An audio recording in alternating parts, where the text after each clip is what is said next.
Emergency alert. This is not a drill. Kids, get in here, hurry, shouted my father as we rushed inside. In my 16 years of life, I've never heard him sound so panicked. I rushed downstairs and into the living room where I joined my parents and younger sister Jenna. Trailing behind me was our little brother Adam. Following my parents' lead, I focused my attention on the television. On the screen was a news reporter, one I've never seen on any of the news channels. Something about this one was different. I knew something was deeply wrong. My parents watched, sitting in studio with a graphic on the lower right hand of the screen reading Simon Barker.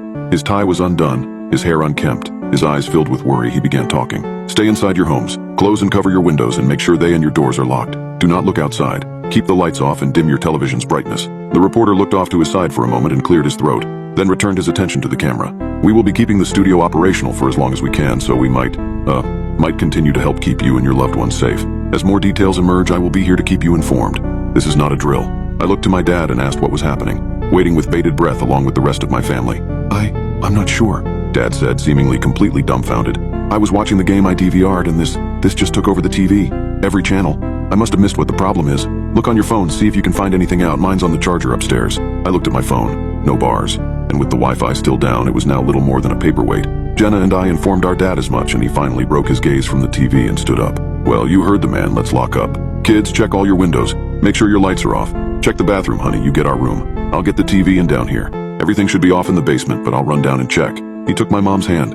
I nodded to my dad as I went upstairs. The fear on his and my mom's faces sent a chill up my spine. Not knowing what was going on didn't help either. I went to my room and turned off the TV and the light, leaving only the glow of my Alexa, which I unplugged just to be safe. I heard the closet door open and went into the hallway to help my mom, who was pulling linens and blankets from the closet. While my mom brought her portion of the bedding downstairs, I got to work covering the windows in all the rooms upstairs under the illumination of my phone's flashlight. My heart thumped in my ears, nearly overtaking my ability to hear Simon Barker on the news, to which I was listening for any new information. I ran out of blankets and sheets in my parents' room, which left the bathroom windows uncovered. A yelp from my mom sounded from downstairs, and I rushed down to see what was going on. In the kitchen, my mom stood with her back against the wall, her hands over her mouth, staring across the room at the ground floor's last uncovered window. In the living room, Jenna and Adam sat together, cowering on the couch, my sister's arm around the youngest member of our family. Outside, screams rang out. "Mom!" I said, just as my dad burst through the basement door. "What's wrong?" he yelled out, looking around. My mom didn't say anything, didn't move, just took shaky breaths with her eyes fixed on the window. Dad rushed over, stepping on the blanket my mom had dropped, and looked out the window in all the directions it allowed him to see. "What? Honey, what? What is it? What's out there?" She didn't say anything. She simply stood there like a frightened statue, frozen in place by the fear of whatever she saw outside that kitchen window.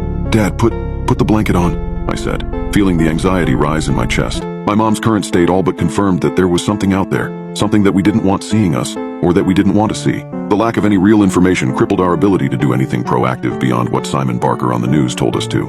As my dad fixed the blanket to hang over the last remaining window in the kitchen, I heard Jenna yell from the living room. While I ran to check on her, my dad initially followed but stopped where I'd just been standing, not wanting to leave my mom as she stood there trembling. Jenna was standing in the corner of the living room as far away as she could be from the windows that lined the face of our house, with Adam behind her keeping him safe from whatever she'd seen. "What? What's going on? What did you see?" I asked. Her voice came out in such a low whisper that I nearly didn't realize she was saying anything at all. "Something is out there." I looked at the covered windows of our living room. The two windows on either end of the west wall had thick blankets hanging down over them, but the one in the middle was covered by a light tan sheet, with the streetlight outside making it nearly translucent. More screaming erupted outside, all suddenly ceasing. I took a few hesitant steps toward the window, half expecting some grotesque silhouette to suddenly come into view. I reached out a trembling hand, intent on pulling the sheet aside and seeing for myself what the women of our household had seen. I took a glance behind me at my horrified sister and our little brother, then even farther back at the kitchen where my dad was trying to talk to my apparently catatonic mother. My eyes drifted absently past the television, but as they did, I realized something that made me stop in my tracks. Simon Barker. This news reporter I'd never seen, but that was apparently a member of the team at our local small-town news station, sat behind the news desk, his brown hair a tangled mess, his tie gone, the top buttons of his shirt undone, with a clock over his right shoulder that read 11:27. His voice was thick with anxiety, and he stumbled over his words at certain times through his grave warning. The missteps were the same every time the loop played over. The clearing of his throat saying, "Keep twice the I, please stay." All these imperfections in his delivery happened each time his short spiel played over. But it wasn't playing over and over. Simon Barker sat behind the news desk, saying the same short speech, and for some reason he was, apparently intentionally, making the same mistakes each time he repeated it. I stood and listened to him repeat it in full 2 more times, and the second time, when clearing his throat and turning his head back after looking off to the side as he did every time, the skin under his eyes began to droop. "We will be keeping the studio operational for as long as we can." His cheeks began to sag. "Dad?" I called into the kitchen.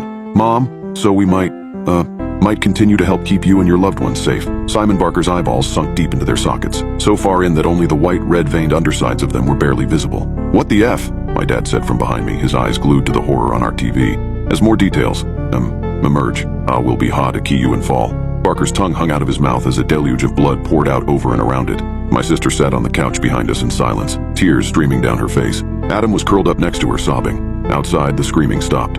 The top left side of Simon Barker's skull collapsed, leaving a concave depression the size of a cantaloupe. His teeth began flowing out of his mouth amidst the blood like kayakers rushing down a river. Blood poured from his eye sockets, his nose, his ears. Jesus Christ. My dad was in a kind of trance. I looked past him and saw my mom standing in the kitchen, in the same spot she'd been since she saw whatever she saw outside, her hands still cupped over her mouth. My attention was pulled back to the TV when the sound of rustling came through its speakers. On the screen, a man's torso was visible, his head above the top of the frame. He gripped the deformed, deconstructed Simon Barker by the shoulders and yanked him off the chair. The man unbuttoned the front of his suit jacket and pressed the sides down, and in all of a second I realized he was wearing the same suit and tie as Barker. But then he sat down, and I realized he was Simon Barker. This Simon's hair was carefully coiffed, his suit pressed, tie carefully fixed in a Van Wijeke knot. He pulled the blue pocket square from the front breast pocket of his jacket and wiped his hands, then tossed it to the side, presumably onto the corpse of him. He then looked into the camera and the side of his mouth curled ever so slightly into a smirk. "My apologies," he said.